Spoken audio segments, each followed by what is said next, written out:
मुझे सुनने वाले सभी श्रोताओं को मैं प्रणाम और नमस्कार करता हूं। मैं doctor Shiv Kishore, trauma general laparoscopic and laser proctologist, मैं एशियन सिटी से बोल रहा हूं। आज हम बात करेंगे एक बहुत ही कॉमन प्रॉब्लम जो आम जनों के बीच है, पाइल, फिशर, फिस्टुला और हेमरॉइड्स के बारे में। मोर और लेस इन सारी बीमारियों का जो काउज है वो बराबर एक ही है, कॉन्स्टिपेशन और ओनली कॉन्स्टिपेशन। बेसिकली है कि पुराने ज़माने से और अभी के रिसेंट में आम आदमी के खान पान पर आप बात करेंगे तो खान पान का तरीका बहुत बदल गया है। पहले जब आप आज से 20-25 साल पहले देखेंगे तो नॉर्मल आदमी मोटे अनाज का सेवन ज़्यादा करते थे, जिसमें फाइबर की मात्रा काफ़ी होती थी। एक आदमी को एटलीस्ट 100 ग्राम फाइबर हर दिन कंज्यूम करना चाहिए। अब आम जन के खान पान में फाइबर की मात्रा काफ़ी घट गई है, जिसके कारण कॉन्स्टिपेशन एक आम बीमारी सा बन गया है। और इस कॉन्स्टिपेशन के कारण अलग अलग सिम्टम्स के साथ ये लैट्रिन के रास्ते की बीमारी होती है। जो मोस्ट कॉमन है वो एनल फिशर होता है। बेसिकली इसमें क्या होता है कि मरीज के लैट्रिन के रास्ते के सबसे निचले हिस्से में कई सारे या सिंगल डीप कट्स होते हैं, जिसके कारण लैट्रिन का रास्ता या लैट्रिन के रास्ते का वॉशर स्पाजम में चला जाता है। जब भी आप सुबह सुबह लैट्रिन जाते हैं, थोड़ा बहुत खून और दर्द, एक्सक्रूशिएटिंग पेन का अनुभव करते हैं। मरीज स्ट्रेस में रहता है, हमें पता नहीं क्या बीमारी हो गई है। दूसरी बीमारी है हेमरॉइड्स। हेमरॉइड्स लैट्रिन के रास्ते के निचले हिस्से में एक खून का बहुत सारी छोटी छोटी नाड़ियाँ होती है जो खून का थक्का बना देती है या खून का गुच्छा बना देती है, खून के नसों का गुच्छा बना देती है, जिससे ब्लीडिंग होता है। मरीज को खून की कमी हो जाती है, शरीर में एनीमिया हो जाता है। जो एनीमिया के कई सारे साइड इफ़ेक्ट्स हैं। हार्ट पर दबाव पड़ता है, फेफड़े पर दबाव पड़ता है, मरीज को कमजोरी का एहसास होता है। और सबसे तीसरा बीमारी है जिसे हम आम भाषा में भगंदर और इंग्लिश लैंग्वेज में हम फिस्टुला इन एनो कहते हैं, जो लैट्रिन के रास्ते से स्किन के बीच में एक कम्युनिकेशन होता है, जिससे बराबर पस का स्राव होता रहता है। ये तीनों बीमारियों का कारण कॉन्स्टिपेशन है।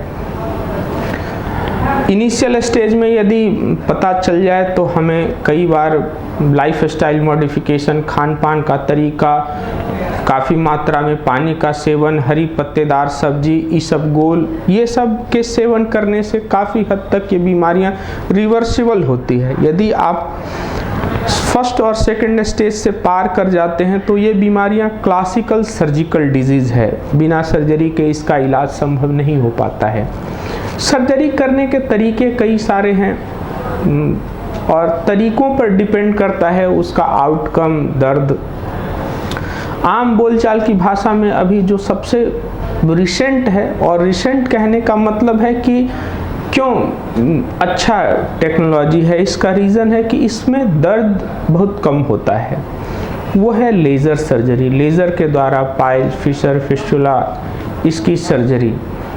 और आउटकम ऑलमोस्ट जो पहले ट्रेडिशनल सर्जरी है उसके बराबर या उससे बेहतर है।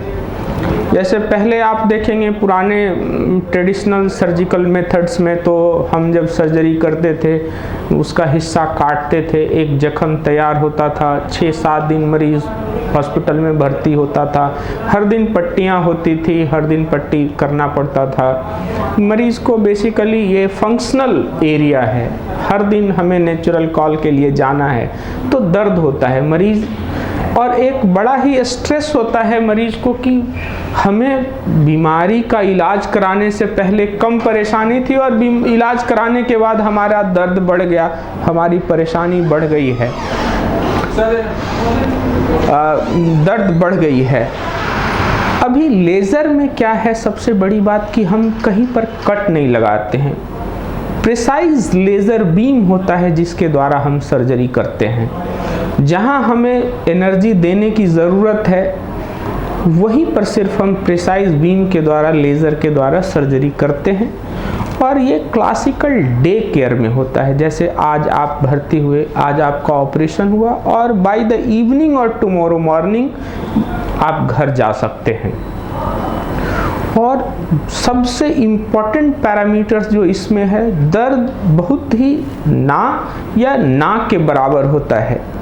तो यही एडवांटेज है। और मैं आप लोगों से ये कहना चाहता हूँ कि यदि आपके आसपास किसी लोगों को यदि ऐसी बीमारियां हैं तो एटलीस्ट सलाह के लिए तो ज़रूर आएँ, सलाह लें, सलाह पूछें, और यदि आपको सुविधा अच्छा लगे तो उसका लाभ उठाएं। इसमें मोटा मोटी यहाँ पर हमारे एशियन सिटी में 35,000 के आसपास का खर्चा पड़ता है और उसमें सारा कुछ है। मतलब एक कंप्लीट पैकेज जैसा है, रहने का खर्चा, बेहोशी का खर्चा, दवाइयों का खर्चा, बेड चार्जेस, सारा कुछ इंक्लूडेड है इसमें। आपको बाहर से कोई खर्चा करने की ज़रूरत नहीं है।